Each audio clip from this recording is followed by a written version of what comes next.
recorded, and we're recording now. So welcome to the TLI series session, Too Much Text, a narrated PowerPoint for discussion board posts. We have Dr. David Stumbo with us today. So welcome to the session. This session will be available, I think by the end of the week, it'll be uploaded onto our FCT&L YouTube channel. Be sure to check that out. And if you have any questions throughout the session, please feel free to either come off mute and ask those questions, or you can put it in the chat, and I'll be monitoring the chat for Dr. Stumbo. And with that, I'll hand it over to you, Dr. Stumbo. All right, thank you. And welcome everybody. Good morning-ish. Lots of excitement in terms of the weather yesterday, and some schedules got rearranged and that sort of thing. But here we are, no matter. I'm just going to run through my conversation presentation here. I want you to feel free to ask questions or make comments along the way. The idea is to share our collective wisdom and experience, and asking questions is essential to that, right? So I'll just get kicking off here. A little introduction here on myself.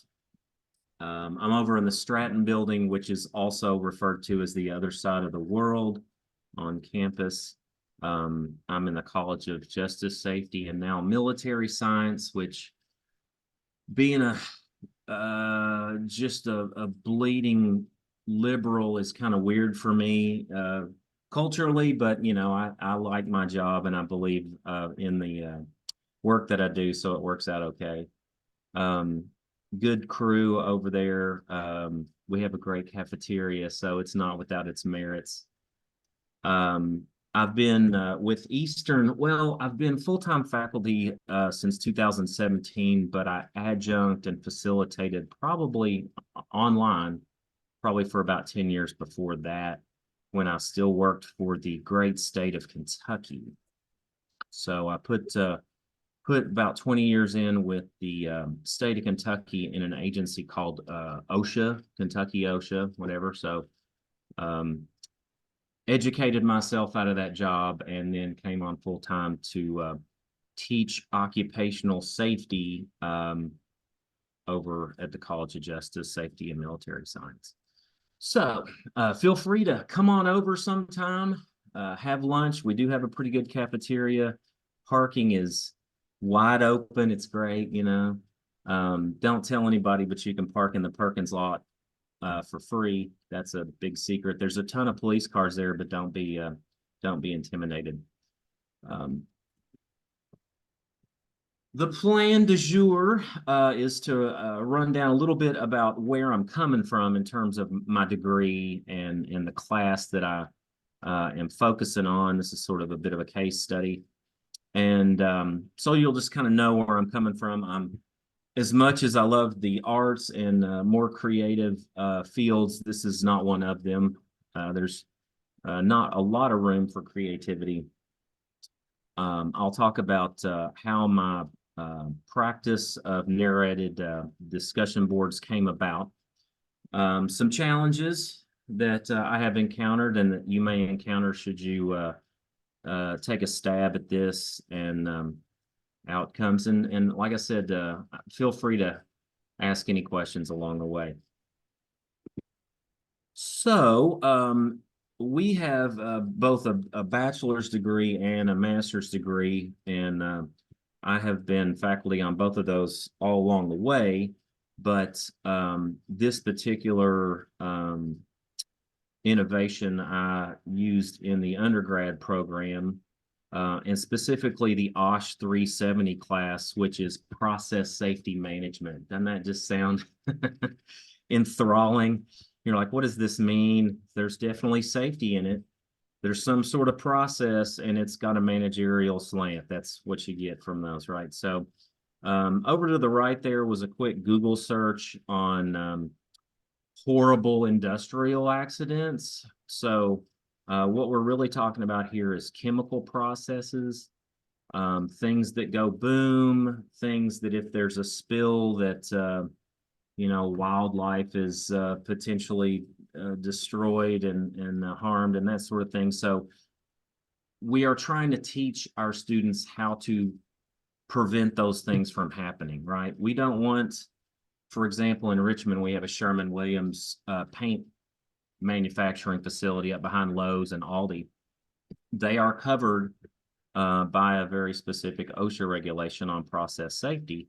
So we teach that regulation. We teach different ways to manage those dangerous processes. And unfortunately, it's not very exciting. It's not very sexy. There's a lot of really dry regulatory text. There's a lot of dry management practices and that sort of thing. Not very many pictures. The only thing that I can really offer students are these horrible examples of when process safety is not done well and people are hurt and killed and that sort of thing. So that's just a little bit about the background of the course itself. So beforehand, I inherited this course. We teach all our courses on campus and online. Really, this was an online course from the get-go for me. I inherited the design of the course, all the assignments and everything. It was all set up by one of my colleagues who has since retired and is a super professor, or was, but was fairly old school in his approach and didn't have a lot of bells and whistles. So I took over the course from him and just basically stayed the course as he had it, kept things exactly as they were. And then I realized there was problems with it. So taking those student surveys, those course evaluations that we get every term, looking back, you can see, what do you think would be better for the course? Well, that first one, the worst in 3 years. Wow, that's pretty rough. Of course, I didn't take that personally because I didn't design the course, but I don't want that kind of feedback. I don't want to ever see that kind of feedback on an EKU course, regardless of what it is. And then also problems with cheating, because once you have an assignment set in Blackboard, students will share, right? This is a screenshot from Course Hero, and you can just download the assignments and change your name and upload it, and you're done. So that was not great. And I wanted to figure out ways to address both those issues, right? Does anybody have any trouble with cheating in here? Not even getting into AI. That's a whole different world. Yeah. I mean, especially in the online atmosphere, All right. So what I did really was to apply this approach, a narrated outline instead of a text-based outline. The assignments that were on Course Hero were all text-based, outline a chapter of very dry material. The students obviously hated it, and they found it easy to cheat for. So I came up with the idea of doing a narrated outline and using PowerPoint pretty much.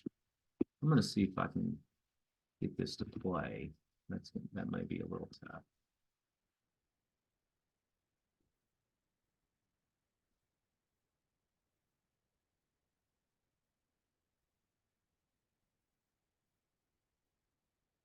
There we go. Okay. I probably should have logged in beforehand, but I was already in Blackboard. Come on.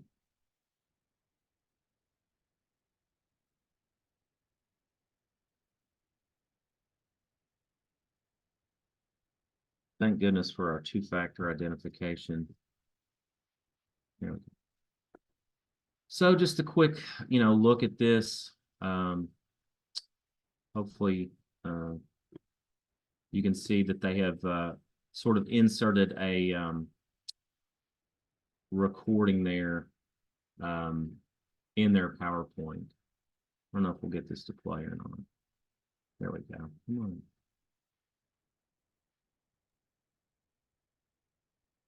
Chapter 15 is the management of change, or MOC.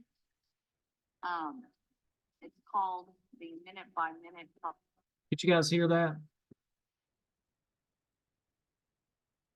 Yes. You gotta tell, okay, yeah, I was about to say, you gotta tell me verbally because I've only got two screens and they're all covered up. Good, good, good. So that was it, not huge. Basically just going from typing. I even had some students that asked if they could write these outlines by hand.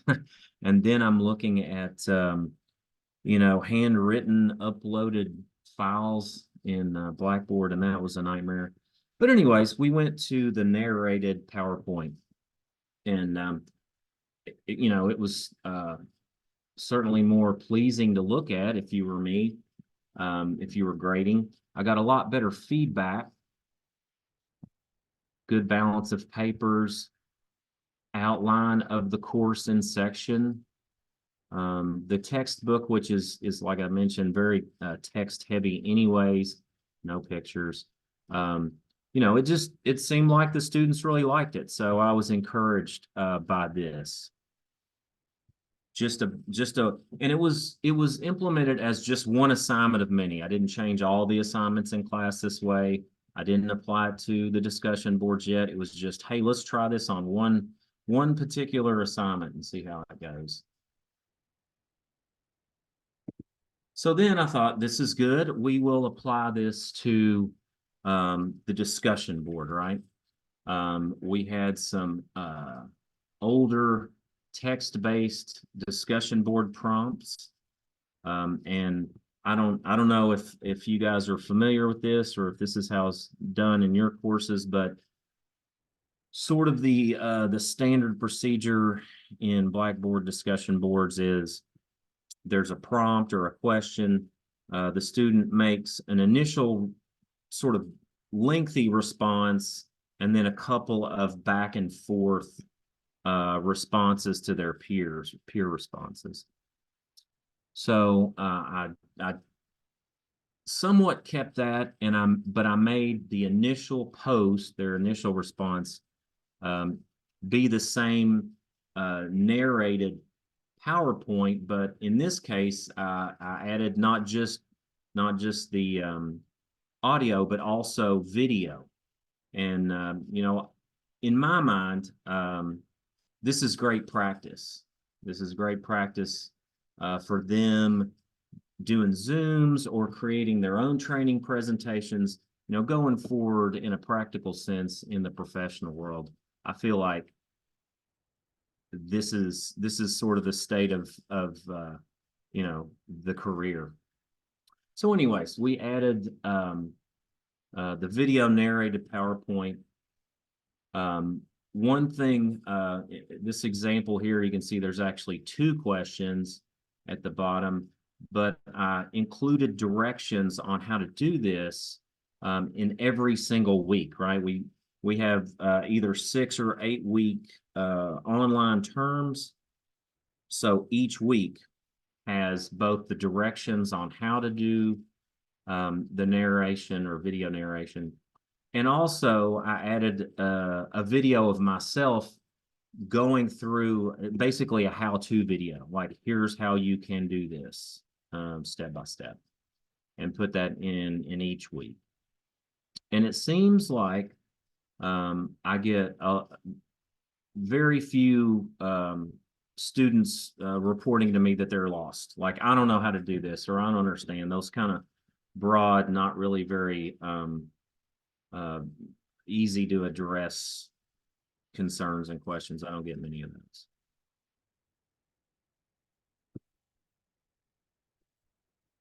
In the directions, I just kind of pulled key elements from those because I didn't want to just keep,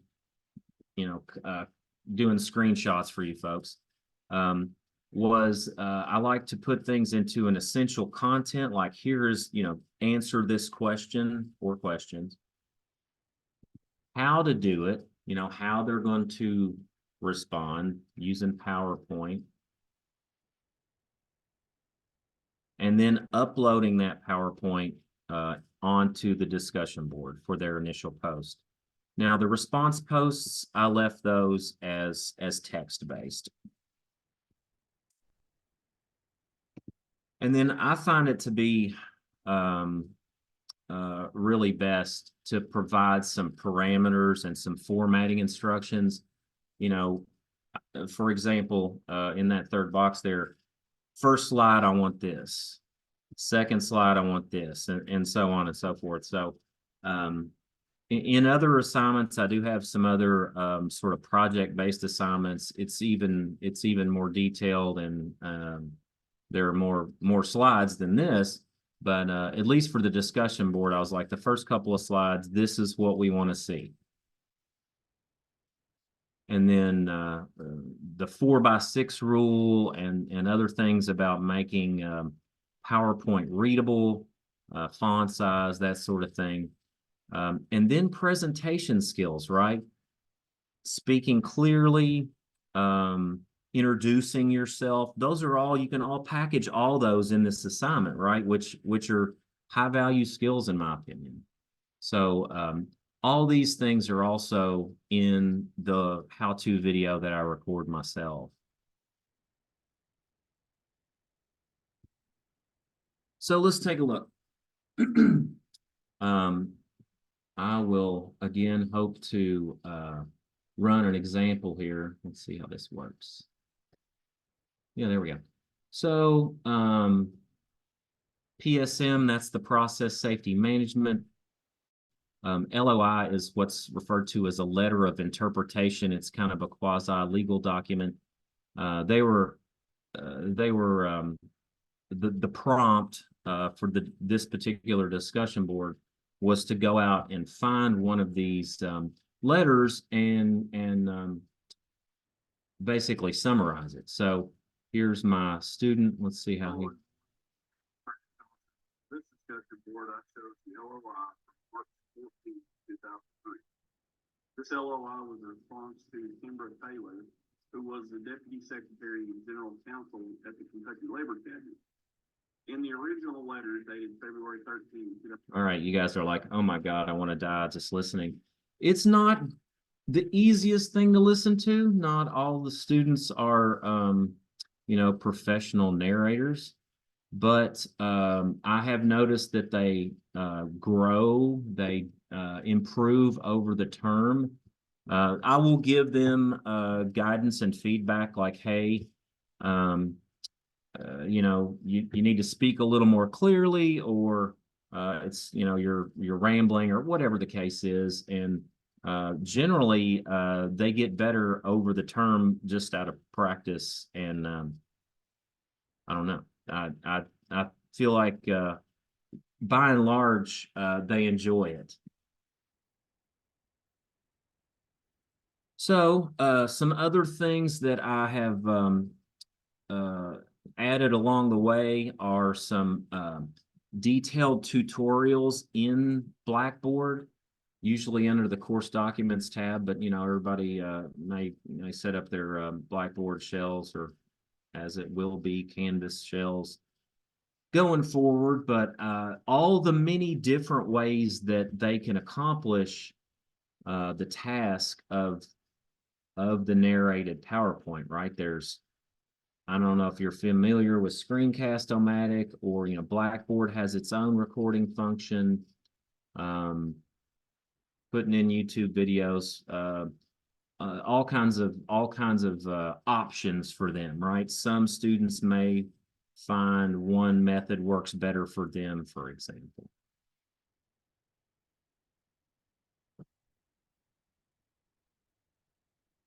So some challenges that I do still encounter.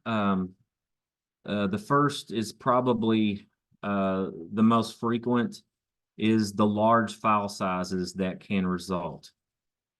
Blackboard will freak out on occasion, or the student has a slower internet connection and it takes a long time to upload, so they think that it's not working and they quit trying or give up or whatever. So the large file size can be a problem. A couple of fixes that I've come up with, and I do provide instructions on how to do both of those, is use their EKU provided cloud storage options. So all students, whether they know it or not, get a OneDrive cloud and then a Google Drive cloud. So put your video in there and just post a link in the discussion board to your video, to your PowerPoint, right? So that's an option. Or uploading the file to YouTube, which I've actually never done that personally, but I have had a couple of students who preferred it, and you end up watching the presentation or the discussion board response on YouTube, and that seems to work pretty well for some students. Hardware qualities, there's only so much you can do with that. Generally, get headphones or use a different computer, or oddly enough, it seems like some students end up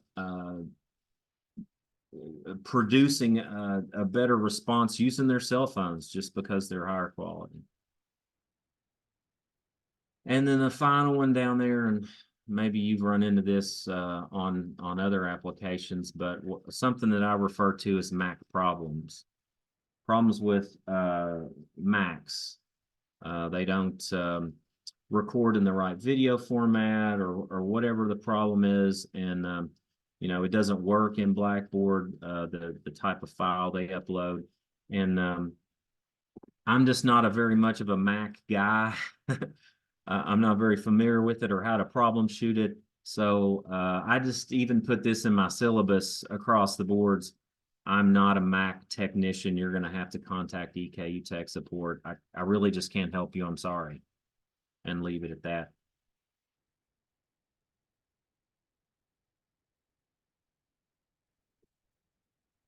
All right. Last little bit here, and then maybe there'll be some questions. At this point, a lot of good feedback. They like the discussion boards. This first box there, I think it will help me as well as others with the inevitable public speaking. Yeah. You may have run into the whole soft skills challenge that we have with students coming out of COVID, and maybe it's just a generational thing, but they're a little shy on the soft skills, right? Interpersonal communication, public speaking, that sort of thing. And this is obviously, at least for this student, good for that. I think it's good for that as well. But a lot of good feedback. This is just one example. And of course, I know some of you guys are looking here, oh man, it's like a 20% response rate. I know. I don't know. I don't have a solution for that. At least it made the minimum threshold for response. But generally, the response has been very good for these that I can find. Not all feedback has been positive, of course. In these cases here, they felt like it was a little too much work. Maybe they had trouble with the technical aspects of it. I'm not sure. But honestly, most student feedback over the years, the totality of it, there's always a pretty big portion in there that's like there's too much classwork. So it's sort of like a universal constant. But I do like to look at these, and I did not reduce the workload based on feedback like this. I just try to make it easier for them to complete the assignments. I think they have a lot of merit as is, but I do I do look for, you know, opportunities for improvement. I just haven't quite found any yet. Maybe you guys, here on our, conclusion would, offer some suggestions. I am certainly, open for that. So let me see where I can find your smiling faces again. There we go. Meg came up first still. So this is what I have come up with. It's working well for me.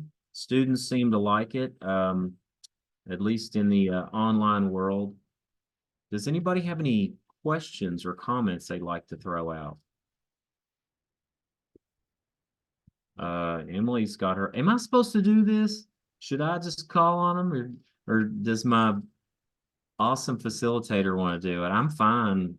I'm I'll happy to just jump in too, but I Good. figured I'd give everyone else a chance to. Jump in there, Emily. No, I really appreciate this. Thank you. It's a good idea because I was grading this morning and just thinking to myself, it's a lot of terms. So again, I'm camera equipment, audio equipment, and there's inevitably a certain amount of just language they have to learn. And so my colleagues had when I came in, developed a worksheet for them to go in and offer definitions. But what I'm finding is that they're Googling the definition or they're looking it up in the book, which is great, but they're just copying it over, because then when I'm actually asking them to explain to me what it is in class, they're still kind of lost. So they're not actually internalizing what the term means or what that actually looks like in the class. So this idea of they have to break it down and do a narrated sort of description of whatever it is, I can already see applications for that in my classes. So that's a really helpful tip. Thank you. Awesome. Who would Camille looks like she's got her hand up. Thank you. I just was wondering if you use Flipgrid for your videos, and if you're familiar with it, how is your video recording different? Thank you. Yeah, sure. I have not. It's a plugin for Blackboard, right? I know some of my colleagues have, and they advocate it, but like I'm so comfortable with Blackboard. I mean, I'm sorry, with PowerPoint. I know so many bells and whistles.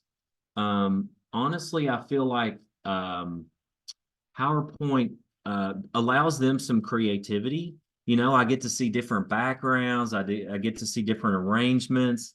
They'll insert graphics that and you know, these are things, at least opportunities for them to make, you know, connections with the content.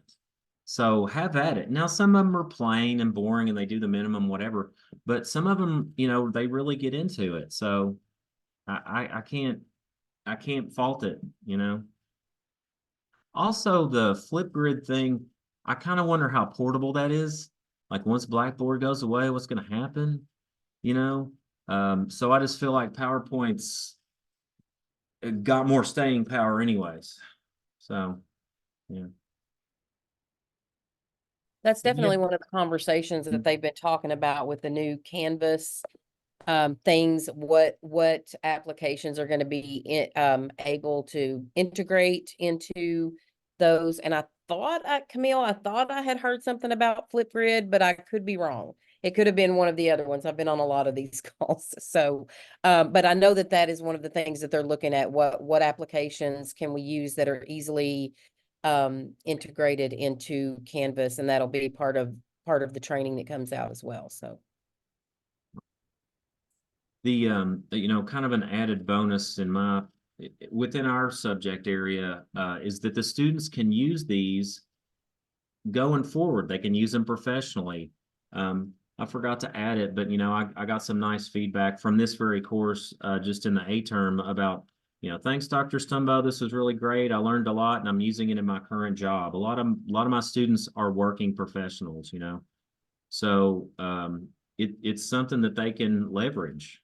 And if it's in Flipgrid, I don't know that you can export that. I don't know enough about it to comment, but I know that they can certainly use PowerPoints, you know, outside of school. Dave and Callahan had made a couple comments in the chat. Okay. One of them, it has been hard for her students not to want to script everything they say, not too sure about that depending on the task required. And the second part is, do you think students are more engaged when they have a post or have to post a video versus posting a text? Okay. The first part was script everything they say, right? I'm Mhm. not sure. I'm not sure what that means. Does that mean that they're not able to think kind of on their feet? Is that what you mean? Like, That's a good rephrasing of it. And actually, I love that because that really is an objective for having them do videos, is to think on your feet. But I do think that they're just so concerned about getting the best grade possible, and they want to think it through. And it's not every student. It's just tend to be my students that are more perfectionistic, that they Yeah. want to redo the video multiple times, and they have it. I mean, it's not like an Academy Award performance, but they take it very seriously. Yeah, I mean, I have those, sort of over and above students too, but I guess, that's a good problem to have, Ann. But if it ends up being too labor intensive for them, like some of that feedback I shared, they felt like it was too time intensive. Maybe somewhere along the way you coach and be like, listen, we're not looking for a Hollywood production here. The content's the main thing. I don't care if your hair's messy, or whatever. Some sort of balance there. You may have to provide that sort of guidance. I don't know. What was the second half of that? Scripting, and what was the second half? It's about engagement, student engagement. So you have the extreme of the student perfectionist that wants to script Oh. everything. But then you have, I don't know, it just makes me wonder, just do you think it's been better at pulling people into conversation? I think so. For one thing, imagine yourself as the student and you're just reading all these text-based posts. You don't even know what your peers, and as the instructor, I don't even know what some of my students look like. I'll never remember them if I meet, and I do meet them sometimes at commencement. They're like, oh, Dr. Stumbo, I've been your student for 2 years. I'm like, I've never seen your face. Or if I did, it was this big, and so I feel like there's just a much more of a human element, an interpersonal element. It still, we can discuss what's better online or in person, but to me, this feels more like real life. I don't know if that answered your question, but It did. Thank yeah. you. Dave, one of the things that stood out to me while you were talking about, like, I liked the slide that the instructions that you gave the students on, hey, if you're having trouble with this, check this. One of the other resources that we've just kicked off this fall for the FCT&L anyway, and you could share with students because it's a very public facing thing, is we started uploading our things by topic to our YouTube channel. One of the ones that we had that has been extremely popular over the last couple of days is the camera and the quality of sound in that your recording studio, which may be a corner of your office or somewhere at home, and just quit. I think it was like 15 minutes. It wasn't even a full 30-minute tech tool. Jason Harding did that. That's been a pretty popular one I posted that link in the chat as well. And there's a couple of other things that there's it's not called a series, but we're doing a lot of things on Canva, not Canvas, but Canva. And it's a very user-friendly thing that I think students do have access to. They get access to through the university. They have some recording things there and some scripting and presentations and voiceovers, and it's all in one. I'm not exactly real sure. I think it's cloud-based, so I'm not sure how that integrates with Blackboard or Canvas. I'm not a tech expert in that. But those will be some resources that you can feel free to share with your students. And if you have suggestions that we could do, like some kind of TLI on, or something that we can help out in the FCT&L that you can also share with students. Like, one of the big things over here is the rules of PowerPoint. Like, you don't need, like, there's a certain font size. You don't want to go under that because then it's hard to see. You don't read the slides. Those type of back to basics things Yeah. Would love to hear your ideas on that. So, Right. Well, yeah, and I'll throw out the 4x6 rule, and then I'm like, okay, what do I mean by this? And it's not a, it's not a hard, fast rule, but like you said, it's basic PowerPointing, and it's come to my attention. It's a little off topic here, but I'll talk to my students in class the other day, for example, and I was like, so who's ever used Excel? Hardly any of them. They're not getting that whatever it used to be basic computing class where it was like word processing, spreadsheet, database. They may never have used Excel or PowerPoint for that matter. I think PowerPoint might be a little better. But and Ann just posted a Canva. I had somebody do one of these discussion boards in Canva, and I was like, holy crap, when I click on this, it takes me to Canva, which is cool. I didn't know it did that. I've used Canva for like newsletters and that kind of thing. So I have an account. I think we get an educator account. Yeah. But I didn't know it could do, presentation-y type things. and for those other students that are, because we have some that would rather have PowerPoint, different various things, and they have a lot of templates that I have a son in college here as a freshman, and I'm like, use Canva. You can make it beautiful. It does the transitions. It does all the things for you. And then if you have to convert it, if you have some kind of requirement that you have to convert it into PowerPoint, it gives you that option of downloading and being able to open it in PowerPoint as well. Yeah. Yeah. Maybe that's what it did. With the Mac problems, really sometimes it's fine. And Blackboard will handle it and opens up fine, but then there's always that, it seems like 40% or something like that. And it's just like, I'm sorry, I can't open your file. You're gonna have to fix it. I can't fix it. Right.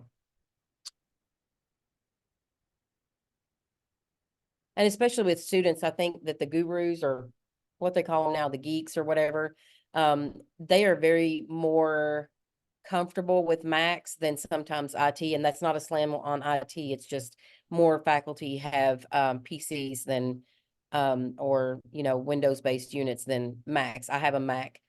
So I'm familiar with having to go there, and sometimes I'll go to the geeks instead, just because there's more people that have familiarity with it. That's good to know. I've never heard that. So geeks are better with Macs, huh? And Well, I think that the student feedback that I hear anyway, and I think more students are using Macs. And part of the IT reasoning is you're only allowed to work on Macs if you're certified by Apple. Like if you change a battery, it voids the warranty that the university has. So there's like one, maybe two people now that know how to work on Macs, so it might take longer or whatever. But troubleshooting shouldn't be an issue. I think Macs are pretty user as far as being able to find information out there on the website. A lot of that stuff you can figure out yourself. But the students, I think they're more familiar with Macs, the geeks, which is student support. So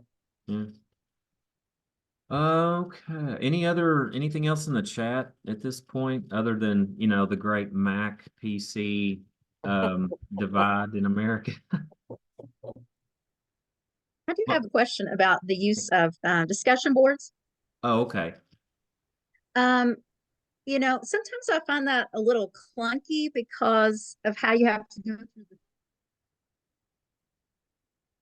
threads. So have you used this application with wikis and blogs? No, you kind of broke up halfway through there, Lisa, and I didn't quite Sorry. get it. Yeah, I've got an unstable connection. Yeah. Let me try to remove my video. Maybe that'll help. Oh, yeah. Okay. So have you, rather than discussion board, sometimes going through the threads, it's a little clunky. So have you used this application with wikis and blogs? I have very little other experience. I have used blogs a couple of times. I think in one of my courses there was maybe a pre-existing blog assignment, but my experience with that is not great because it doesn't seem to lend itself to grading very easily, and maybe that's just the way it's set up. But that's all I've got on it. It doesn't lend itself well to gradebook, and of course, all things are subject to change with Canvas. but that's what I've got. I didn't find it too handy. Yeah, I just think sometimes the discussion is a little easier for the students, but that's just been my experience. Yeah. Anybody else use wikis or blogs on the group? I have used wikis in the past, and I use Miro board, which is a really nice way to illustrate on, but I don't have the technology knowledge to do all that by myself. Yeah. Blackboard Ultra doesn't have wikis. Okay. Mm. Yeah.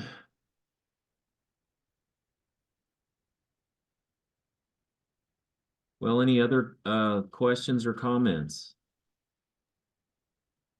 Camille, were you talking about Miro, Miro? Yes, I was. Yes. Okay. I was just I was at a conference festival last year and a lot of filmmakers are using that. Excuse And me. you can get a free, I like the cat. Excuse me. You can get a free educator of the Miro board also. Okay. And they've been really helpful. And there's a few instructional designers that will work on it with you too. So That's awesome because they were talking about how it really lends itself for creative work because of the visualization piece. And it's another way of doing it where it's not so text-based or, yeah. it's similar to Google Jamboards, but I think it's a little more evolved. And in one of our graduate programs, we have students all over the United States in different time zones. So it really works well that people can go in and work when they want. And so it's really independent. And so that works well for groups. Thanks.